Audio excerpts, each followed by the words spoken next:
The exact moment I realized I was getting executed was when Brad Gentry slid a thick manila folder across the conference table like he was dealing cards at a crooked casino. "We can easily replace your position with someone much cheaper," he said, that smug human resources smirk practically branded onto his smooth face. I did not say a word right away. I had a whole buffet of razor-sharp retorts marinating on the tip of my tongue, but my direct manager, Lyle Thornton, was sitting beside him, blinking rapidly like a nervous rabbit, apologizing to incoming headlights. Lyle mumbled something about corporate restructuring and how this decision was not personal. But by that point, I was not hearing words so much as high-pitched static, white noise, pure corporate betrayal with a dial tone. My security access badge was revoked before I had even zipped up my winter jacket. 12 years of my life, 12 solid years of building enterprise security architecture from the ground up, erased in 3 minutes by a condescending human resources clerk and a weak-chinned vice president. They escorted me toward the exit as if I were carrying active nuclear waste. Brad did not even have the common decency to make the walk awkward. He simply handed me a $75 cardboard storage box like an indifferent grocery store clerk and turned back toward his office, already unwrapping whatever microwaved frozen meal he eats at 10 in the morning. My box contained the usual office remnants. A framed team photograph from 7 years ago, my custom ceramic caffeine mug, a desk succulent I had managed to keep alive through 4 corporate acquisitions, and a black flash drive I had forgotten was plugged into the back of my monitor. I held onto that drive a little tighter. The glass lobby smelled of cheap floor cleaner and broken promises. I did not shed a tear. 49-year-old men who have survived 2 tech bubbles do not cry in front of corporate executioners. But I did pause on the concrete plaza outside, looking back up at that 30-story monolith of tinted glass and steel. I stared directly at the 7th floor where Vault DC9 was situated, the core data center, my data center, the high-density server vault I had personally designed when executive management slashed our security budget 2 years ago and instructed me to get creative with physical infrastructure protection. So I did. I constructed a multi-layered biometric access framework, so impenetrable it made federal vaults look like screen doors. Because the board refused to approve $1,200 for a secondary administrator license, I implemented a custom fail-safe handshake protocol keyed exclusively to my physical attributes, my palm print, my retina scan, and my voice override. Over the past 18 months, I had submitted 3 separate formal written risk assessments warning Lyle that having a single point of failure violated standard corporate governance principles and internal compliance rules. Every single memo came back with the same dismissive note telling me to defer the expense to next fiscal quarter. Sitting in my car in the parking lot, I remembered chuckling to myself months ago, wondering what would happen if they ever decided to push me out. I had always brushed the thought aside because I was loyal, because I believed my 18 years of industry experience made me indispensable, and because I was foolish enough to trust corporate promises. Now, staring at the cold rain beating against my windshield, I threw the cardboard box onto the passenger seat, gripped the leather steering wheel until my knuckles turned white, and let out a long, ragged exhale. Humiliation has a distinct metallic taste, in case you were wondering, but as I shifted into drive and pulled onto the highway, a quiet realization began to take root in the back of my mind. Not despair, not panic, but a cold mathematical clarity. If you are enjoying this story so far, please take a quick second to hit the subscribe button. I am working toward reaching 15,000 subscribers on this channel without selling out, and every single click feels like a direct answer to corporate bullies. Plus, I have plenty more real-world legal and workplace sagas to share. Now back to the unfolding fallout. I drove home on pure muscle memory, barely registering the traffic lights. Halfway across town while waiting at an intersection, the full picture clicked into place. The biometric access lock on Vault DC9 took nearly 2 years of hardware calibration to deploy. State-of-the-art triple-layer scanning architecture. One master admin credential stored on local encrypted firmware. Mine, my palm print, my retina, my voice signature. They had never updated the fail-safe registry. I knew they had not because I had asked Lyle 3 different times during our quarterly compliance reviews, and he had given me the exact same brushed-off answer about deferring hardware costs. Well, Lyle, you are about to do some very fast laps around a locked steel vault door. Suddenly, the sting of being discarded vanished. I was no longer angry. I was intensely curious to see how long it would take a pair of overpaid executives to realize that the senior architect they just dumped on the street was the only human being on the planet holding the keys to their $35 million server core. When I stepped into my house at 11 in the morning, the silence was overwhelming. There was no hum of server cooling fans, no ambient chatter from the operations floor, no rhythmic typing from the surrounding cubicles where my team used to grind through system updates. Just the heavy, motionless quiet of a home that was not accustomed to having me inside it during working hours. I set the cardboard box down on the kitchen counter. The little succulent tipped over, spilling dry potting soil across the laminate surface like it had given up right alongside me. I stared at the mess for a full minute before sweeping it into the trash. I did not bother unpacking my framed certificates or my mug. What was the point of laying out souvenirs from a 12-year career that had just been liquidated in a 15-minute meeting? I booted up my personal laptop at the dining table with all the enthusiasm of a man 48 hours away from an existential crisis. The major executive job boards greeted me with their usual artificial cheerfulness, asking if I was ready to discover my next dream role. I scrolled through the listings half-heartedly. My fingers moved across the trackpad, but my mind was completely elsewhere. The same creeping doubts began to echo in my head.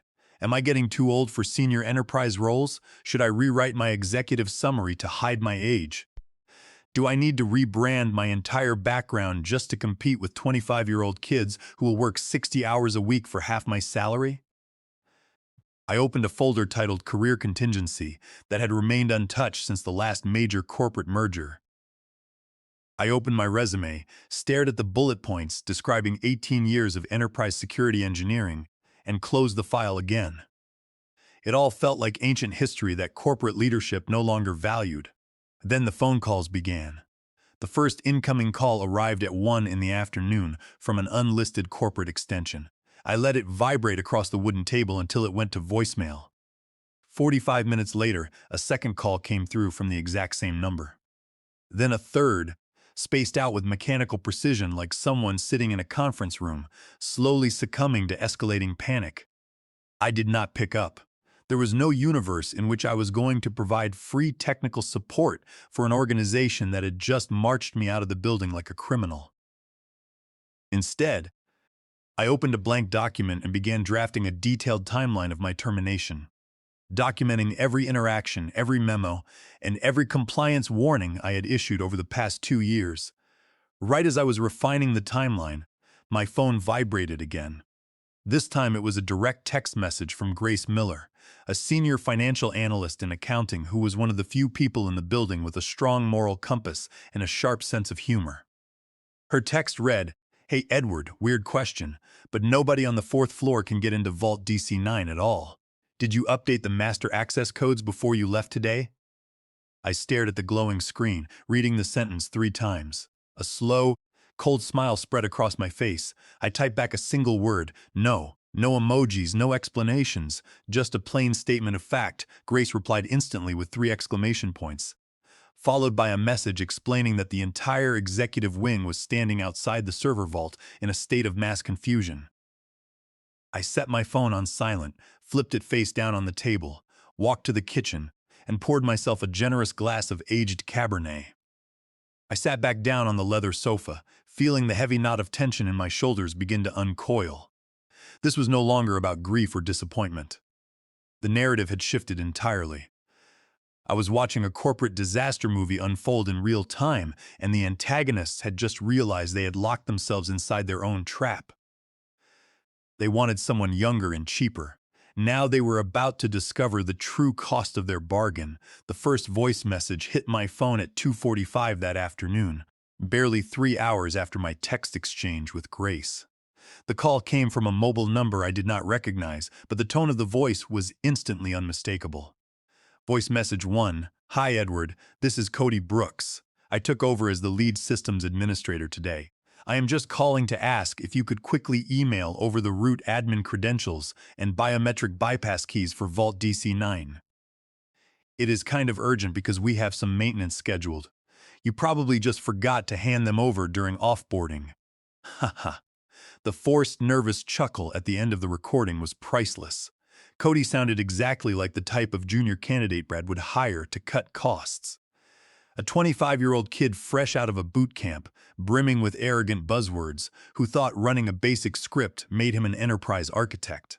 I did not respond. I let the recording sit there while I took another sip of wine and let the quiet sink in. By 3:30, Cody left his second message. Voice message 2. Hey Edward, Cody again. Just following up on those vault credentials. We are completely locked out of the core environment right now, and things are getting a little chaotic up here. Could you please call me back as soon as you get this? A little chaotic. Standing outside a $35 million data center that will not open for anyone on Earth is not a little chaotic. It is an operational catastrophe. By 4:15, the tone of his messages changed dramatically. Voice message 3. Edward, I really need those bypass keys right now. I do not think you understand the massive position you are putting the department in. Operations are completely halted across 2 divisions. This is affecting live client data. There it was. The first real scent of panic. I could picture him standing in the carpeted hallway outside Vault DC9, sweating through his cheap dress shirt, tapping his foot against the tile while Executive VP Lyle Thornton paced behind him like a caged animal. Welcome to the enterprise infrastructure, Cody. By 5 o'clock, Cody had dropped every trace of his earlier arrogance. Voice message 4. Look, Edward, I know we did not get a chance to meet properly, but this is a massive emergency. I have senior leadership breathing down my neck, and the board is demanding answers. Can you please just help us out? Just tell me how to override the panel. Please. The way he stumbled over the word please sounded like it physically pained him. The old version of me, the dedicated employee who used to work 80-hour weeks to save unprepared managers from their own mistakes, might have felt a flicker of sympathy. But that version of me had been executed in the HR conference room 5 hours ago. The 6th voicemail arrived at 6:30, and this time Cody sounded near tears. He admitted that the chief operating officer had arrived on site and that the entire executive team was now sitting on folding chairs outside the vault. I closed my phone and smiled. The longer they waited, the more expensive their education was going to become. The call I had been anticipating all evening finally came through at 7:45. The caller identification displayed Lyle Thornton's name, blinking on my screen like a warning signal on a failing power grid. I let it ring all the way to voicemail. 50 minutes later, his name lit up the screen a second time. This time, I swiped the green bar and answered. Edward. Hey, I am so glad I finally reached you, Lyle said, his voice dripping with an artificial, fast-paced enthusiasm that he usually reserved for quarterly board presentations, when he was trying to gloss over missed targets. I remained completely silent, letting the empty space stretch between us until he cleared his throat nervously. Look, Edward, I just wanted to reach out personally and check in on you. You know there are absolutely no hard feelings about today, right? I have always considered you an invaluable asset to our engineering culture. I still said nothing. The silence on my end was so heavy that I could hear the distinct hum of the building's emergency ventilation system in the background of his call. He was still inside the office. So, anyway, Lyle continued, his tone shifting from fake warmth to anxious rambling. We seem to have run into a minor technical hiccup here at the facility. Nothing major, of course, but Cody is having a bit of trouble accessing the Vault DC9 server core. It appears that some of your physical security protocols were not fully documented in the standard handover wiki. Minor hiccup. That was a fascinating choice of words for a complete operational shutdown of $35 million data hub. You mean the biometric fail-safe on Vault DC9? I asked, keeping my voice perfectly flat and measured. There was a sharp pause on the line before Lyle responded. Exactly, yes, the DC9 Vault panel. We were just hoping you could step in, be the bigger professional here, and help us resolve this minor access issue quickly. There is really no reason for any of us to let this escalate into something messy. When I did not immediately offer a solution, his tone hardened into that familiar, passive-aggressive corporate authority that middle managers use when they feel their control slipping. "Edward," he said, lowering his pitch, "you need to remember that you still have ongoing professional and contractual duties to this organization. Intentionally withholding critical system access credentials or obstructing core business operations could easily be interpreted as corporate sabotage and a breach of your non-disclosure obligations. We would really hate to involve our legal department and take this down a very painful road for you." I listened to his legal threat with absolute calm, took a slow sip of my wine, and leaned back against the couch cushions. "Lyle, do you happen to remember the formal third-quarter cybersecurity audit report I delivered to your desk 6 months ago?" Silence. He did not even inhale. The audit report where I explicitly highlighted the severe single point of failure vulnerability in the custom biometric lock system? The memo where I formally requested $1,200 to purchase a secondary administrator license so another engineer could be provisioned as a backup. The same memo where I warned you in writing that terminating or removing the primary architect without a secondary license would permanently lock the entire facility. I could hear his breathing turn shallow and ragged over the speaker. "The audit report," I continued, "that you personally rejected in writing because you wanted to preserve your quarterly EBITDA efficiency bonus, saving $1,200 while creating a massive compliance hazard, the very same decision that violated our corporate governance framework and exposed the executive leadership to a direct breach of fiduciary duty." Lyle gasped as if he had just walked into a room devoid of oxygen. He knew instantly that I had kept every single time-stamped email, every signed rejection slip, and every audit log stored safely off-site.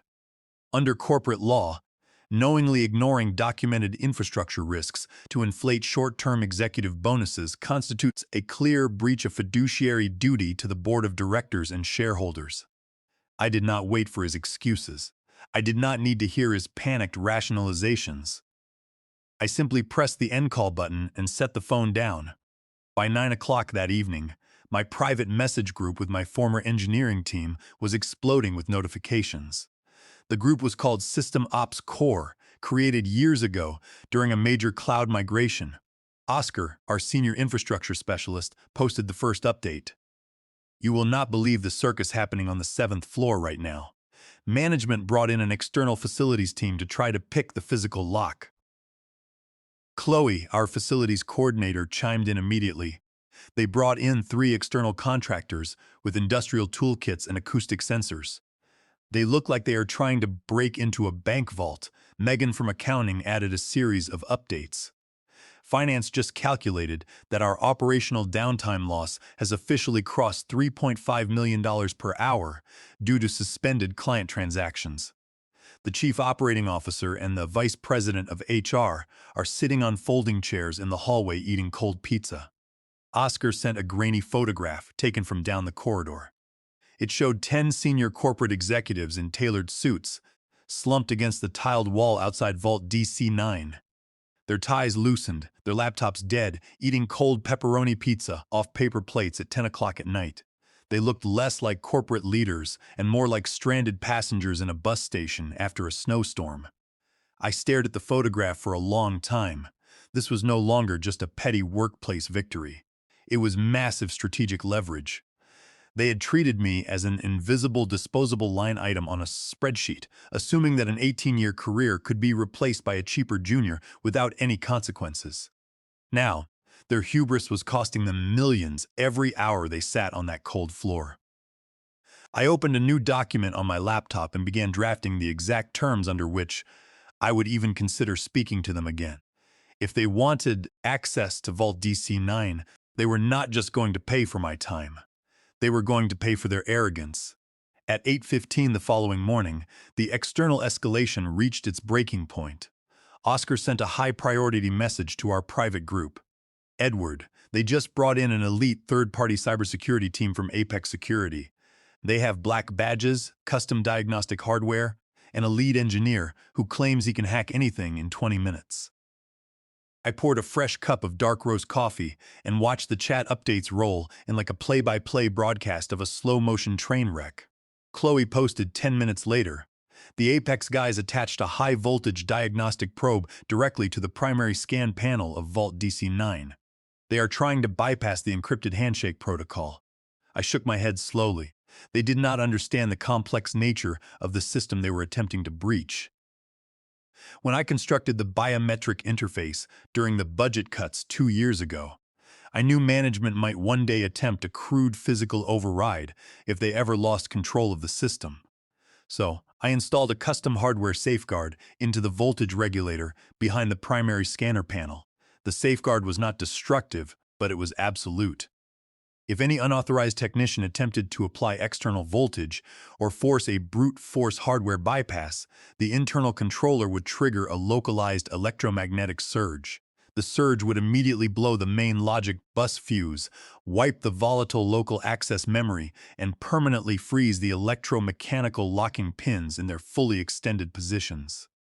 In plain terms, if you tried to force the door, the lock did not open. It sealed itself permanently into a solid block of hardened steel. At 9:30, Oscar sent the inevitable message.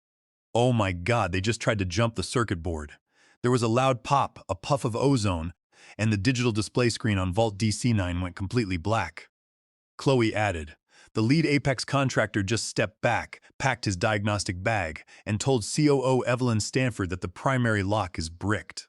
He said the firmware is wiped and the physical pins are permanently fused shut. Megan posted seconds later. Cody Brooks just ran to the restroom to throw up. Lyle Thornton is pacing back and forth calling corporate legal counsel, and HR Director Brad Gentry looks like he is about to have a panic attack. The executive team was now facing an unprecedented disaster. The server core was not just locked. It was physically impenetrable by any conventional method. Every hour the vault remained sealed, the company was hemorrhaging $3.5 million in lost processing revenue and contractual non-compliance penalties with enterprise clients. Furthermore, under the Federal Worker Adjustment and Retraining Notification Act, commonly known as the Warnin Act, under Title 29 of the United States Code, Section 2101, mass sudden terminations executed without proper notice during shadow restructurings exposed the firm to severe federal regulatory fines and employee class action liability. My phone rang at 11 o'clock sharp. The caller ID did not show Lyle or Brad. It displayed the direct executive line of Evelyn Stanford, the Chief Operating Officer.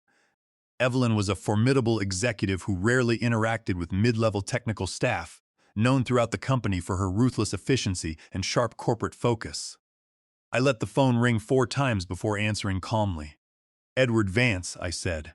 Edward, thank you for taking my call, Evelyn began, her voice tight, controlled, but carrying an underlying tremor of intense pressure. I am calling you directly because the current situation regarding Vault DC-9 has escalated into a critical corporate emergency. We recognize that your departure yesterday was handled in an extremely improper and short-sighted manner by human resources and departmental leadership.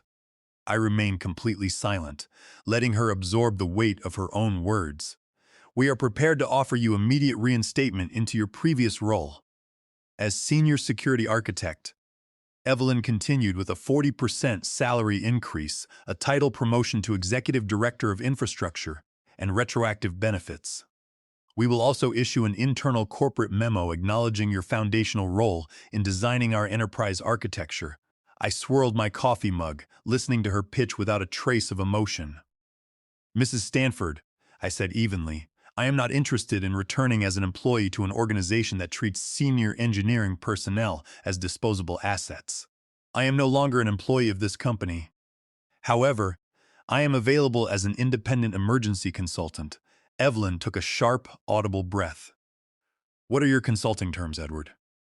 My emergency fee is $350,000 for a 4-hour targeted engagement, payable up front via wire transfer before I step foot on the premises. In addition, under Section 106 of Title 17 of the United States Code, regarding federal copyright protection, I retain personal intellectual property rights over the custom biometric firmware routines I authored independently prior to my employment. You will sign a complete legal release and indemnification agreement waiving all claims against me.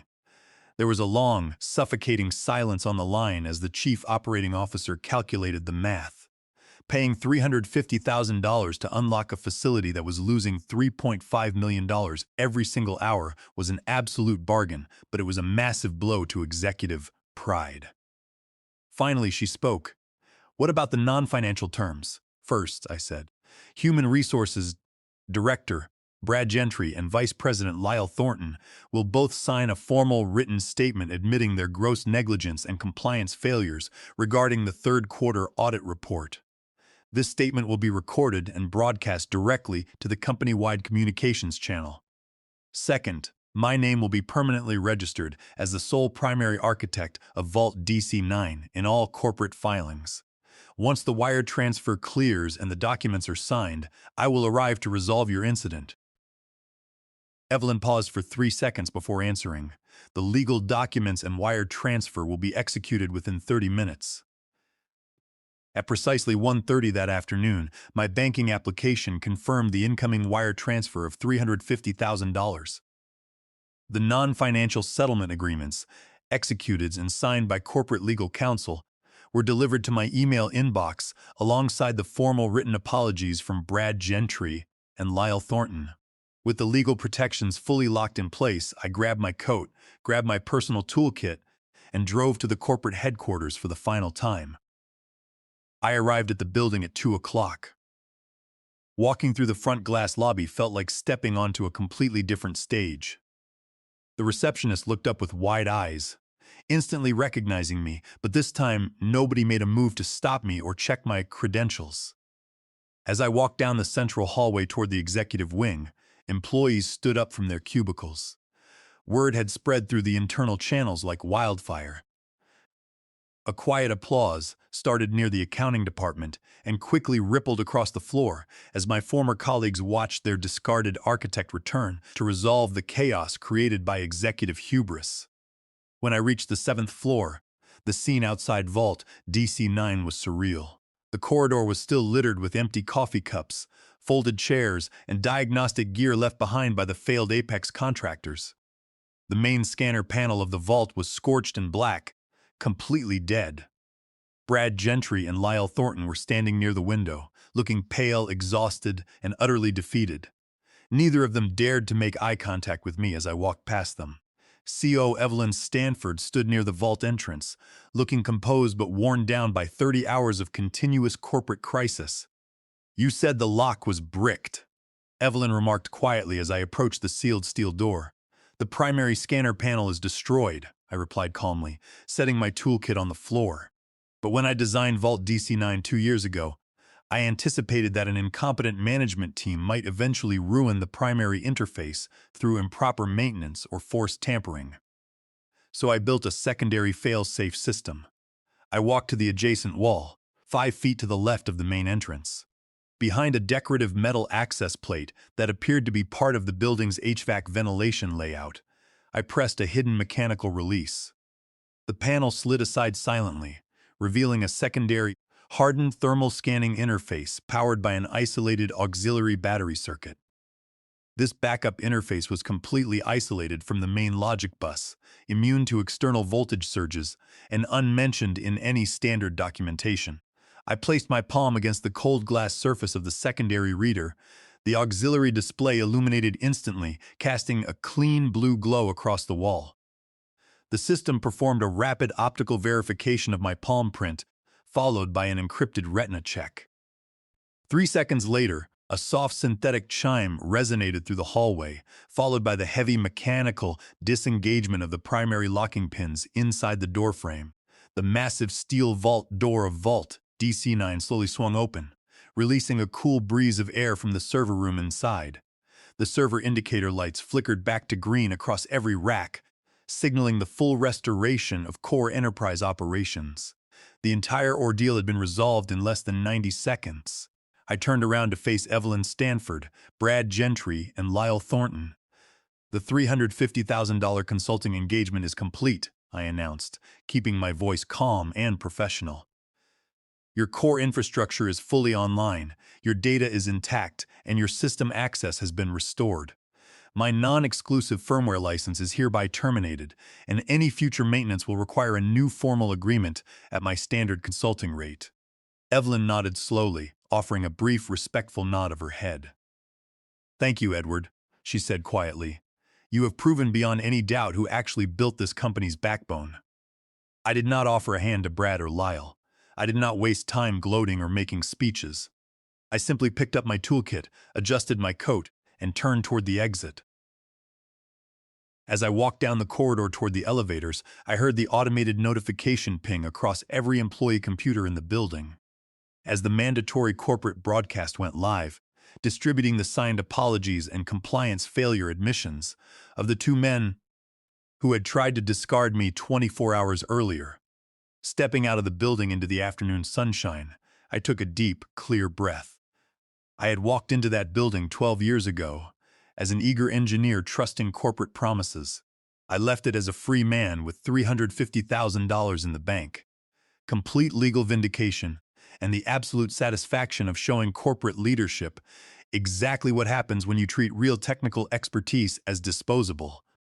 The lesson was simple, elegant, and permanent. Never fire the person who holds the key to your empire.